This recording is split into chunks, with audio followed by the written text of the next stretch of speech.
cette batterie Nomad portable Vetoman de 1500 watts. Alors 1500 watts, 1500 Wh qu'on peut coupler. Alors là, vous voyez, on a le petit symbole ici. Je me demandais à quoi c'était faire. Vous voyez, il y a un petit câble derrière.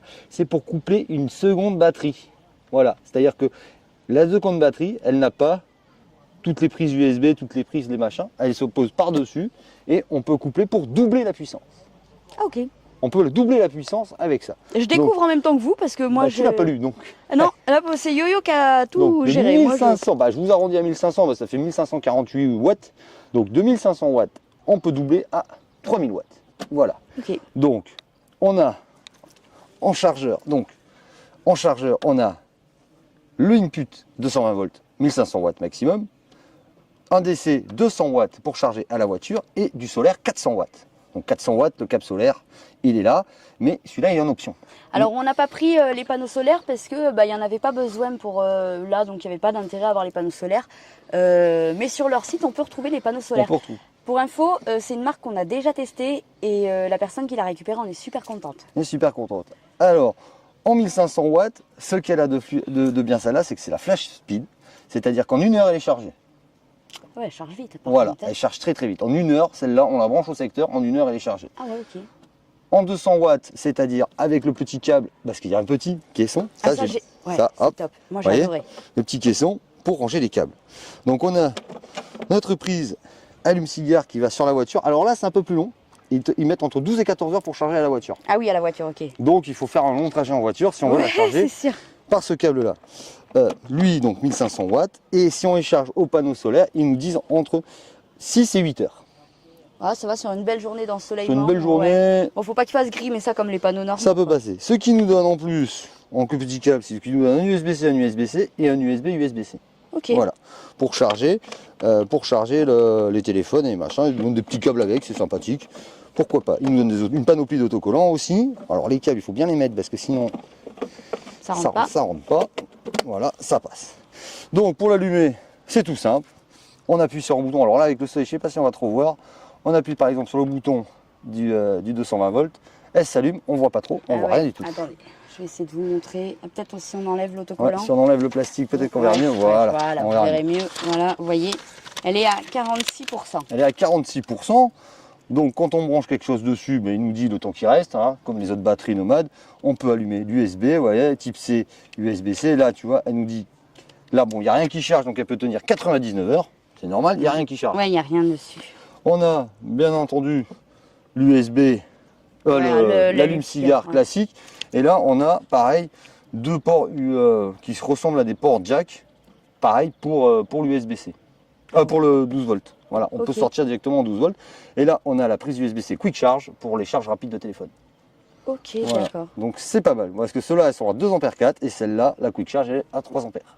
Voilà. Je trouve que c'est une batterie qui est vraiment pas trop mal. Là, on a le 220. Ouais, là, on a le 220. Là, si on la met en route, le ventilo se met en route tout seul. Je vous fais le tour. C'est normal. Donc on arrête. Va peut-être mettre les ça USB. à charger, on va regarder. Tu veux mettre ça à charger? Ok. Alors on va le mettre à charger en USB. On va prendre. Tu veux l'USB? Ah, regarde, on va prendre l'USB et on va le mettre en rapide.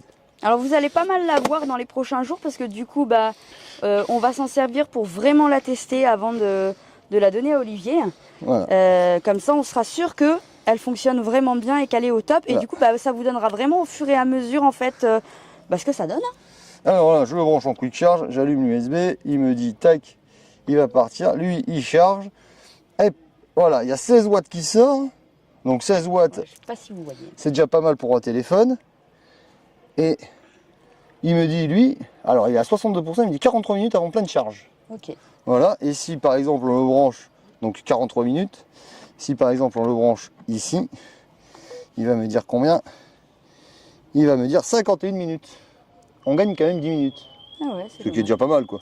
Ah ouais, c'est pas mal. Ce qui est déjà pas mal. Et je pense que si tu le mets en type C, je sais même pas si tu gagnes pas plus de temps parce que normalement la charge elle est rapide en type C. Tu crois? Ben on va essayer type C. Et désolé Olivier, je déballe les câbles. Alors on va déballer les câbles. Petite alarme derrière qui est sympathique. Ici. Est-ce que là il fonctionne? En tipsé. Alors, comment ça fonctionne? Ou de pute, oui, normalement, oui, c'est ou de pute. La grande question, c'est sur quel bouton on appuie. Ça, c'est toujours la grande question. Voilà, c'est bon. C'était celui-là, il n'était pas dans le bon sens. Et 8 type C, voilà, 39 minutes, tu as raison. On gagne encore un peu plus de temps si on change en type C. Oui. Bravo. Un type C. Et vous savez comment je le sais? Pour la petite anecdote. Parce qu'on a cramé un ordinateur comme ça. Voilà, je sais que le type C, il est beaucoup plus... Mais je crois que j'avais lu des trucs sur le type C en fait. Il est moins protégé aussi. Alors, il y a, comme j'ai dit, je ne vais pas dire de bêtises. Comme j'ai dit tout à l'heure, pour couper, il y a une batterie. Ok, donc là, si on regarde, on est en femelle. Mais de ce côté-là, regardez, il y a jumper câble, c'est-à-dire que on peut la brancher à la voiture et s'en servir de booster pour démarrer. Ah ça c'est un truc, oui, en effet, que j'avais vu qui était hyper intéressant, c'est qu'elle peut servir de booster. Alors ça c'est pareil, il faut un autre petit boîtier supplémentaire qui se trouve sur le site Vetoman. Hein. Et moi je trouve que c'est une batterie qui est vraiment sympathique. On a un manuel qui est pas trop lourd, pas trop gros, en français. Voilà. Avec tous les descriptifs, les durées de cycle, tout ce qu'on veut, tout ce qui peut sortir en USB. Bon là, le contenu du pack, les consignes de sécurité, c'est normal. Le descriptif le caractéristique du produit, ouais, des boutons, comment on la branche, les précautions à prendre, tout ça, tout ça. Voilà, c'est un bouquin qui est vraiment pas mal à faire. Même Yo-Yo il l'a lu. Même moi je l'ai lu, alors c'est pour vous dire si c'est simple. Hein. Et on a bien sûr derrière la petite lampe. Oh, trop bien. La petite lampe en cas de besoin avec 5 niveaux d'intensité et le clignotage. Voilà.